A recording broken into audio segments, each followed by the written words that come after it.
ఇలాంటి రోజు వస్తుందని ఊహించలేదండి.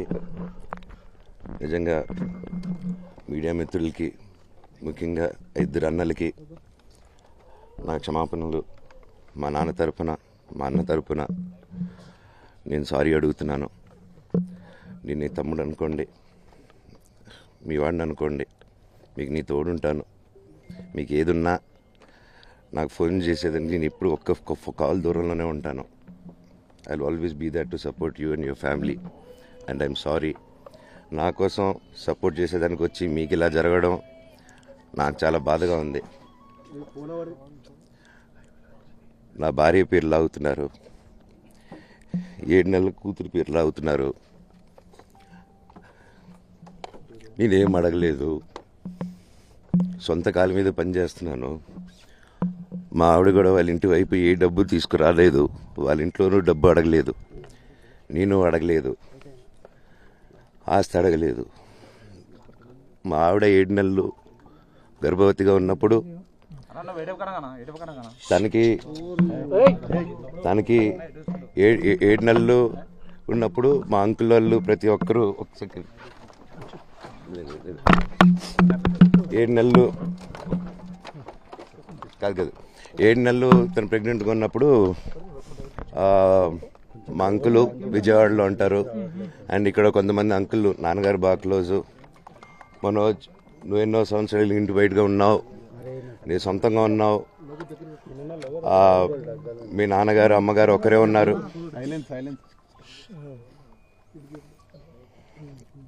మీ నాన్నగారు అమ్మగారు ఒకరే ఉన్నారు. మీ అన్న ఏమో దుబాయ్కి షిఫ్ట్ అయిపోయాడు ఫ్యామిలీతో. మీ వైఫ్ ప్రెగ్నెంట్గా ఉంది, తనకి తల్లిదండ్రులు లేరు.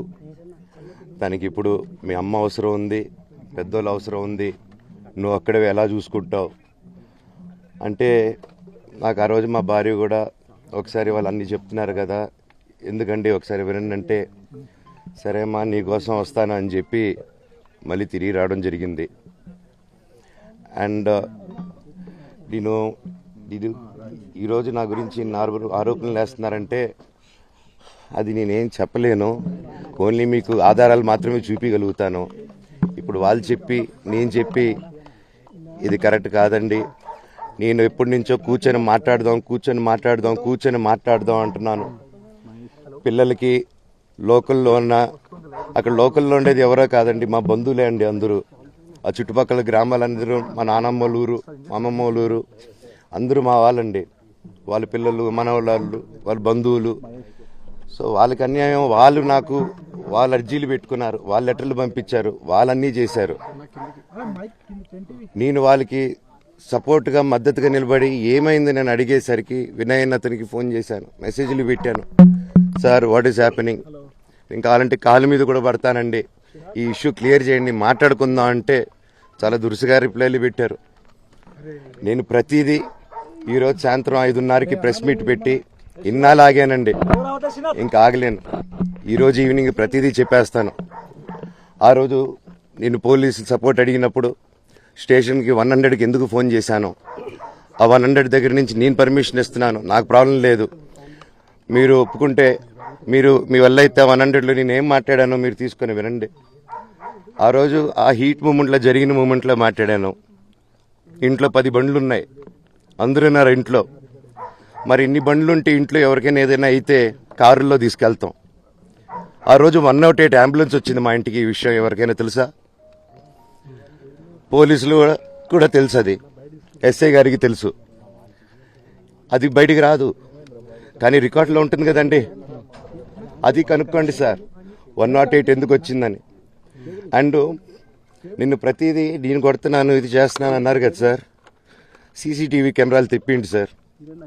నేను కిరణ్ని, విజయ్ని ఇమ్మీడియట్గా తీసుకొని యాక్షన్ తీసుకోండి, వాళ్ళే దొంగతనం చేశారని చెప్పాను. ఆ కిరణ్ నిన్న మా ఇంట్లో మొన్న చెప్తే నేను చూసుకుంటా అన్నారు. నిన్న మా ఇంట్లోనే తిరిగాడు. మా ఇంట్లోనే తిరిగి మా నానీస్ని బెదిరించి ఒక అమ్మాయి పారిపోయేలాగా చేశారు. నిన్న నా కూతురు బట్టలు ప్యాక్ చేసేదానికి ఇట్లా ప్రయత్నించాడు అతను. అప్పుడు నేను కంగారుగా అప్పుడు డీజీ ఆఫీసులకి వెళ్ళి, భయం వేస్తుందండి పిల్లల జోలికి వెళ్తే, ఎవరికి ఇది. నేను అందుకే, నాకు మా నాన్న దేవుడండి. ఈ రోజైతే ఏదైతే చూస్తున్నారో మా నాన్నని, ఇది మా నాన్న కాదండి. నేను అబద్ధాలు ఆడేవాడిని కాదు. నా గురించి మీరు ఎవరినైనా ఎంక్వైరీ చేసుకోండి, నా ఫ్రెండ్స్ని అడగండి. నాకు చిన్నప్పటి నుంచి ఉన్న స్నేహితులు ఒక్కొక్కరు వేరే వేరే వృత్తిలో ఉన్నారు. వాళ్ళు సొంతంగా కాళ్ళ మీద కష్టపడిన వాళ్ళే అండి. అండ్ నేను కూడా నా సొంతంగానే వచ్చాను, కానీ ఏ రోజు ఇది చేయండి అది చేయండి అని అడిగింది లేదు. అండ్ ప్రతిదీ నేను సాయంత్రం వచ్చి మీకు ఎక్స్ప్లెయిన్ చేస్తాను. దయచేసి కోఆపరేట్ చేయండి. థ్యాంక్ యూ మీరు అందరూ ఉన్నందుకు. విజయ్ అనే వ్యక్తి నిన్న అంత చెప్పిన తర్వాత కూడా మా ఇంట్లోనే నన్ను కొట్టేటప్పుడు అతని కారు నుండి వెనకాల నుంచి అలా వెళ్ళిపోయారు అందరు ఉండంగానే. మీరు అతని కారు నంబరు, అతని సిగ్నల్ని దయచేసి ట్రాక్ చేయండి. అన్ని కంప్లైంట్లు పెట్టిన తర్వాత కూడా మా ఇంట్లో ఎందుకున్నాడు ఆ దొంగ? మీరు దయచేసి ఇది ఇమీడియట్ గా చేసుకోండి. నేను సాయంత్రం లోపల ఒకసారి చెప్తాను సార్. ఇది కూడా మా నాన్న మీ షోల్డర్ మీద గన్ను పెట్టి కాలుస్తున్నారండి. క్లియర్ గా కాలుస్తున్నారు. ఆయన నేను పనులు చేసుకుంటూ అన్ని రకరకాలుగా ఉన్నప్పుడు ఆయన బ్రెయిన్ వాష్ చేసుకొని నా వ్యక్తిగత జీవితంలో బయట పెట్టి నన్ను, నా వ్యక్తిగత జీవితం తప్ప అది కూడా నేనేం తప్పు చేయలేదండి. నేను ప్రేమించిన అమ్మాయిని పెళ్లి చేసుకున్నాను, అమ్మాయి కోసం పోరాడాను. దాంట్లో తప్పేంటంటే నాకు అర్థం కావట్లేదు.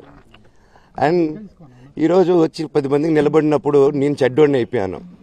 ఎక్కడ సైన్ పెట్టమంటే పెట్టాను, రమ్మంటే వచ్చాను, పొమ్మంటే పోయాను. ఎన్ని సినిమాలు చేయమంటే అన్ని సినిమాలు చేశాను. అన్న కంపెనీల్లో పనిచేశాను, సాంగులు చేశాను, వాళ్ళకి రికార్డింగ్లు చేశాను, ఫైట్ డైరెక్షన్లు చేశాను. ఎంతో గొడ్డులా కష్టపడాను. మనసు పూర్తిగా సంతోషంగా చేశాను. నాకు ₹1 అడిగింది లేదు, ఆశించలేదు. నేను దానికోసం నాకు కావాలి, నేను పనిచేసిన దానికి కూడా నేను అడగట్లేదు. ఒకటే అడుగుతున్నాను, మీకు నిజం తెలియాలి.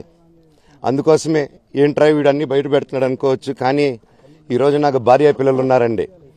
ఈరోజు నేను నిలబడకపోతే రేపు నా కొడుకు పెద్దోడైన తర్వాత, కూతురు పెద్ద అయిన తర్వాత వాళ్ళకి నేను సమాధానం చెప్పుకోలేను. నేను దొంగతనం చేసి వేరే వాళ్ళు కడుపులు కొట్టి నా పిల్లల మొహం నేను చూడలేను, ఆ కూడు నా పిల్లలకి పెట్టలేను. మా నాన్న నన్ను అలా పెంచలేదు, మా అమ్మ నన్ను అలా పెంచలేదు. మధ్యలో మా అమ్మ నలిగిపోతుంది. మా అమ్మని హాస్పిటల్లో అడ్మిట్ అయ్యారని చెప్పి నేను అబద్ధాలు ఆడారు. హాస్పిటల్కి వెళ్ళి చెక్ చేయించుకుంది అమ్మ.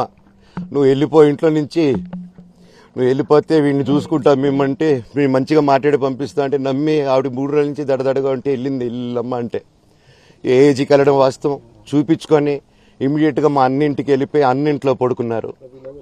మీకు ప్రతిదీ తెలుస్తుంది. ఈ రోజుల్లో ఏది దాచలేరు. మరి ఇంత క్యారెక్టర్ అసాసినేషను నేను చేయని దానికి చేశారు అని, నా భార్య వచ్చిన తర్వాత నేను చెడ్డోడినయ్యానని, అదే వాళ్ళ తల్లిదండ్రులు ఉండుంటే గమ్మునుంటారా అండి? ఈరోజు నేను గమ్మునుంటే ఎలా అండి? తనకి తల్లి అయినా తండ్రి అయినా అన్నీ నేనే అండి. ఈరోజు తను వాళ్ళ ఇంట్లో ఆధారపడదు, నేను మా ఇంట్లో ఆధారపడను. నేను నా సినిమాలు చేసుకుంటున్నాను. తను సొంతంగా ఒక టాయ్ కంపెనీ పెట్టుకుంది. లాక్డౌన్లో నా అహం బ్రహ్మాస్మి సినిమా మా ప్రేమ కోసం ఆపేసినప్పుడు నిర్దాక్షిణంగా నేను చెన్నైకి షిఫ్ట్ అయిపోయి ఈ ఊర్లో వద్దని మేము అక్కడ కూర్చొని, నేను మనోజ్ నువ్వు బొమ్మలు గీస్తావు కదా, కథలు రాస్తావు కదా, బొమ్మలకి ఆత్మనిర్భర్ అని నరేంద్ర మోడీ గారు ఇది అనౌన్స్ చేశారు. ఈ బొమ్మలు, నీకు బొమ్మలు ఇష్టం, పిల్లలు ఉన్నారు, మనమే క్రియేట్ చేద్దాం బొమ్మలు అంటే, లాక్డౌన్లో నేను డ్రాయింగ్లు చేసి కథలు రాసుకొని నా ఫ్రెండ్స్ దగ్గర కొంచెం అప్పులు చేసుకొని మేమే పెట్టుబడులు పెట్టుకుంటూ, నా ఫ్రెండ్స్ కూడా పెద్ద కష్టపడి వచ్చిన వాళ్ళండి. వాళ్ళకున్న కొంతలో నాకు పంచుకుంటూ, మమ్మల్ని కాపాడుకుంటూ, ఒకరినొకరు కాపాడుకుంటూ నిలబడి ఈరోజు మనీని నిలదొక్కున్నాం అండి. నేను నా భార్య, తను కష్టపడుతుంది. ఇప్పుడు కాశ్మీర్ నుంచి కన్యాకుమారి వరకు ఓన్లీ తను, నేను, ఇంకొక 3-4 కలిసి దీన్ని ఇంత దూరం తీసుకొచ్చామండి. ఈరోజు నేను మళ్ళీ సినిమాలకు వచ్చేసాను. అందుకే ఈరోజు నేను నిలబడిపోతే ఇది నా పిల్లలకి చెప్పేది కరెక్ట్ కాదు, ఎవరికి కరెక్ట్ కాదు. ఇన్నాళ్ళు గమ్మునున్నాను ఓకే, కానీ వాళ్ళ నాన్న ఆస్తుల కోసం కొట్లాడుతున్నాడా, మంచి కోసం నిలబడుతున్నాడా అనేది ఈరోజు మీకు సాయంత్రం వచ్చిన ప్రూఫ్స్ అన్ని వదులుతాను. మా నాన్న మీద గన్ను పెట్టి కాల్చే వినయ్కి, మా అన్నకి సాయంత్రం ప్రతిదీ చెప్తాను. చెప్పాను కదండి వినయ్ అని, మా అన్న విష్ణు అని. అవునండి, నన్ను హాజరుపరచమన్నారు, 10:30 రమ్మన్నారు. మీరందరూ చూశారు. నాకు మొన్న ఫస్ట్ రోజు తగిలి బాగా నొప్పి వచ్చింది, మెడ, కాలు. 3 వారాల క్రితం ఫైట్లో నాకు మజిల్ టైర్ అయింది, గ్రేడ్ 1 టైర్ రైట్ లెగ్లో. లెఫ్ట్ లెగ్లో మళ్ళీ దెబ్బలు తగిలాయి మొన్న. సో అందుకే కొంచెం బ్యాలెన్స్ ఇది ఉంది. మందులు హెవీ మెడికేషన్ ఇచ్చారు, హెవీ ప్యాచ్ కూడా వేశారు నాకు. దానివల్లే కొంచెం నడుస్తున్నాను. అండ్ ఇప్పుడు అందుకే రిక్వెస్ట్ చేసుకొని, సార్ నాకు కొంచెం టైం ఇవ్వండి, పాప ఉంది, సెటిల్ చేసుకొని నేను వస్తాను సార్, కొంచెం సెట్ చేసుకొని అని పోలీసులు గారికి రిక్వెస్ట్ చేసుకొని ఇప్పుడు బయలుదేరుతున్నాను. మీ నాన్నగారు నిన్న ఒక ఆడియో రిలీజ్ చేశారు, అందులో చెప్తున్నారు మనోజ్ మద్యానికి సార్ దాని గురించే సార్ చెప్పాను. కామెంట్ పై ఏమంటారు? మద్యానికి బానిసై ఇలా ప్రవర్తిస్తున్నాడు, అందుకే నేను మనోజ్ విషయంలో సీరియస్ గా ఉన్నాను అని చెప్తున్నారు. సార్ మద్యానికి బానిసై ఎవరిని కొట్టాను సార్? నా పిల్లల్ని కొట్టానా, నా భార్యను కొట్టానా, మా అమ్మని కొట్టానా, మా నాన్నని కొట్టానా? ఇవన్నీ నీ మద్యానికి బ్యాలెన్స్ అందరినీ కొడుతున్నాను, పొన్నాలు కొడుతుంటే సీసీటీవీలు తెప్పింటి సార్. అది దొంగతనం చేసింది నేను కాదు సార్, అది తెప్పింటి సార్ అంతా. అప్పుడు మాట్లాడదాం సార్, మనోజా ఎవరా అని చెప్తానండి. నాకు ఇంకా కొంచెం క్లారిటీ రావాలి. కమిషనర్ ఆఫీస్కి వెళ్తాను, వాళ్ళని కలుస్తాను, రిక్వెస్ట్ చేసుకుంటాను, మాట్లాడుకొని వాళ్ళు ఏం చెప్తారు 5:30కి మాట్లాడతానన్నా. థ్యాంక్స్ రంజిత్ అన్న. మనోజ్, నువ్వు నా బిడ్డవి. లక్ష్మీ ప్రసన్న, విష్ణువర్ధన్ బాబు, మనోజ్ కుమార్, నిన్ను ఎలా పెంచానురా నేను? అందరికంటే నిన్నే గారాభంగా పెంచానురా. నీకే ఎక్కువ ఖర్చు పెట్టి చదివించాలని ప్రయత్నం చేశానురా. నువ్వు ఏది అడిగినా నేను నీకు ఇచ్చానురా. కానీ ఈ రోజున నువ్వు చేస్తున్న పని బిడ్డల గుండెల మీద తంతారంటారే, అలా తన్నేవరా. మనసు ఆవేదనతో కింగిపోతుందిరా. నేను మీ అమ్మ ఏడ్చుకుంటున్నావురా. జర్నలిజం ఉన్నది లేనిది, లేనిది ఉన్నట్టు రాస్తున్నారా. నువ్వు నన్ను కొట్టడం ఏంట్రా? నా బిడ్డ నన్ను తాకలా. ఇద్దరం ఘర్షణ పడ్డాం కొన్ని కారణాల వల్ల. ప్రతి ఫ్యామిలీలోనూ ఉంటాయిరా ఇవి. లేనివాడు ఎవరైనా ఉంటే ప్రపంచంలో ఒకరున్నారేమో, 1% ఉంటుందేమో. అటువంటి వాళ్ళ ఇంటికి వెళ్ళి కాళ్ళు గడిగి నిద్ర పూసుకోవచ్చు. భారత భాగవత రామాయణాలు చూశావు కదరా. ఏమిటిది? మీ అమ్మ ఎంత కుమిలిపోతుంది ఈ రోజున హాస్పిటల్ చేరింది. నీ వల్ల హాస్పిటల్ చేరుతాను. చూడు మనోజ్, నీకన్నీ ఇచ్చినా ఈ రోజున నువ్వు నా గుండెల మీద తనడమే కాకుండా అపకీర్తి తీసుకొచ్చావు.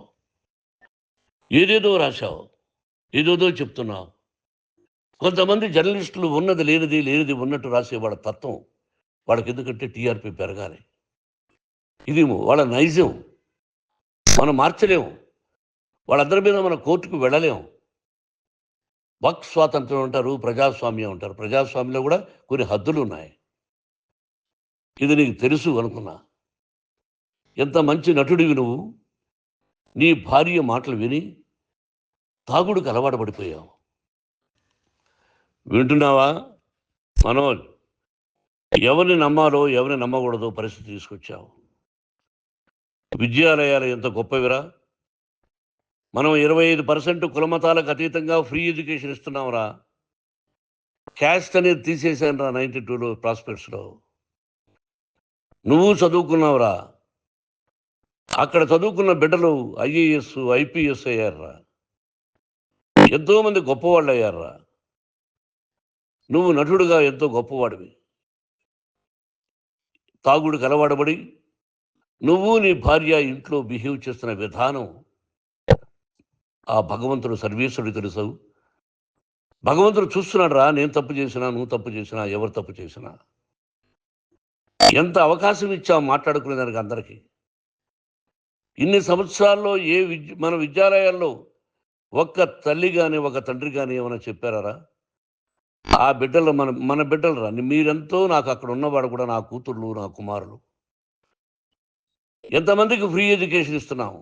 వాడి దగ్గర ఏది ఆశించరా. నువ్వు ఎందుకు ఇలా తయారైపోయావు? ఎందుకు ఇంట్లో ఉండే పనివాళ్ళని అందరినీ కొడుతున్నావు? పనివాడు వాడు పని చేసుకునేదానికి మన ఇంటికి వచ్చాడు రా. ఆ పనివాడిని కొట్టడం చాలా మహాపాపంరా. నేను వేరురా. నేను దండించడం వేరురా. నేను ఎవరిని ఆ చిన్న వాళ్ళని కొట్టి అజ్జేసి ఇచ్చేసి చేయలేదురా. సినిమా ఇండస్ట్రీలో మోహన్ బాబు కొడతాడు, తిడతాడు అంటే అది షూటింగ్లో జరిగి ఉండొచ్చేమో. కానీ ఇంట్లో ఉండి 10 సంవత్సరాల నుంచి 20 సంవత్సరాల నుంచి పనివాళ్ళు ఉన్నారు. నేను ఇంట్లో లేని సమయంలో వాళ్ళందరినీ కొట్టి వాళ్ళ ఫోన్ లాక్కొని ఒకడైతే చచ్చిపోవాలి, వాడు పోలీస్ కంప్లైంట్ ఇచ్చి ఉండొచ్చు. నేను వద్దు అని వాడిని బతిమాలాడు, పోలీస్ కంప్లైంట్ కూడా ఇవ్వడా. ఇంకైనా నువ్వు నీ భార్య మారి బయట ఉండండి రా అన్నాను నేను. లేదు డాడీ, తప్పు చేయలేని ఒకసారి వచ్చావు, మళ్ళీ తప్పు చేశావు, మళ్ళీ వెళ్ళావు, మళ్ళీ ఈసారి తప్పు చేయనన్నావు. ఏమండి వీడు తప్పు చేయడం అని మీ అమ్మ చెప్పింది, ఇంట్లో పెట్టుకున్నా. మళ్ళీ నువ్వు చేస్తున్నది, ప్రతిరోజు నువ్వు తాగుతున్న విధానం నీకే తెలుసు. ఇది ప్రజలు నమ్ముతారా లేదా అనవసరం నాకు. నేను నీకు చెప్తున్నా, ఇంతటితో పులి స్టాప్ పెట్టాలి.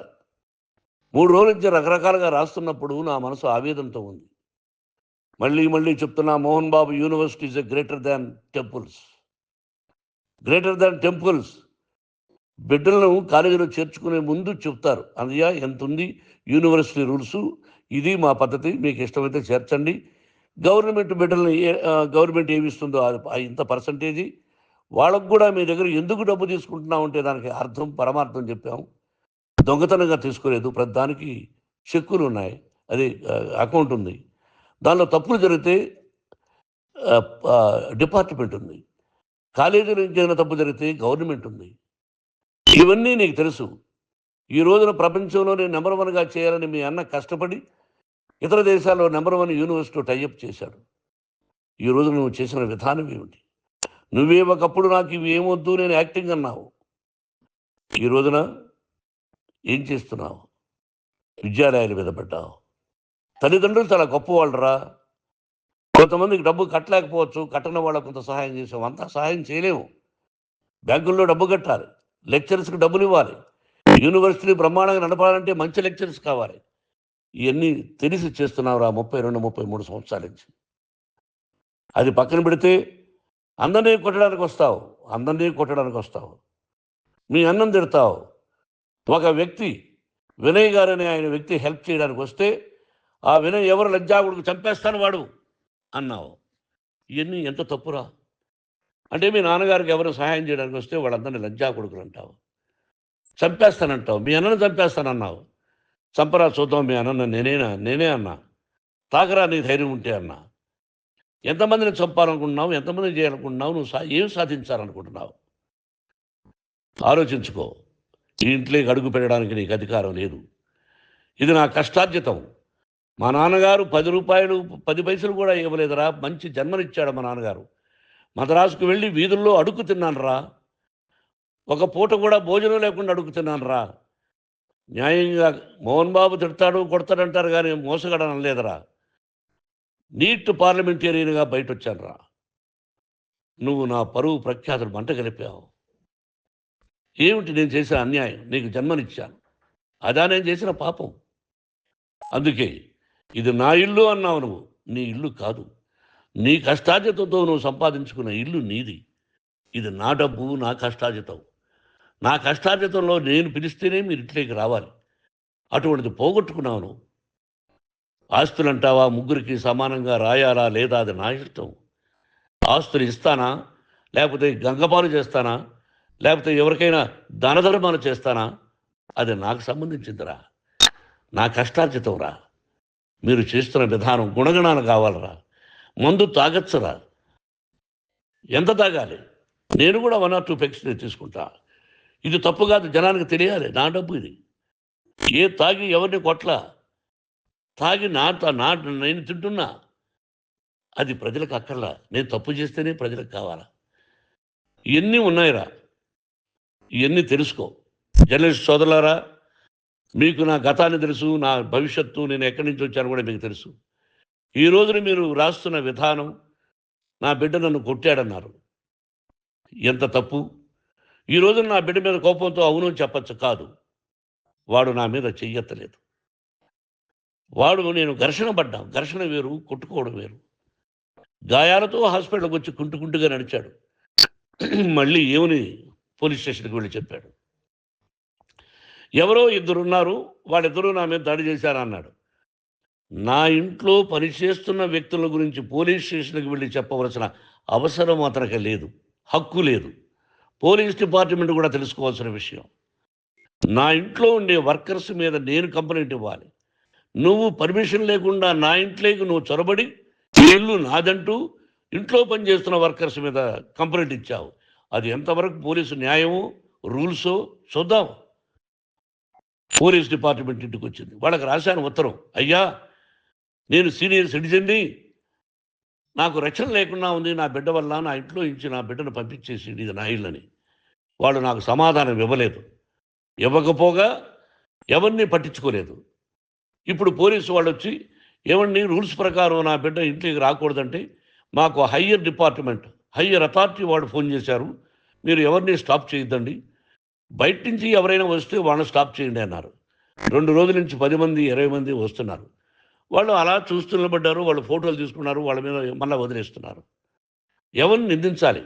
But I give respect to the police department.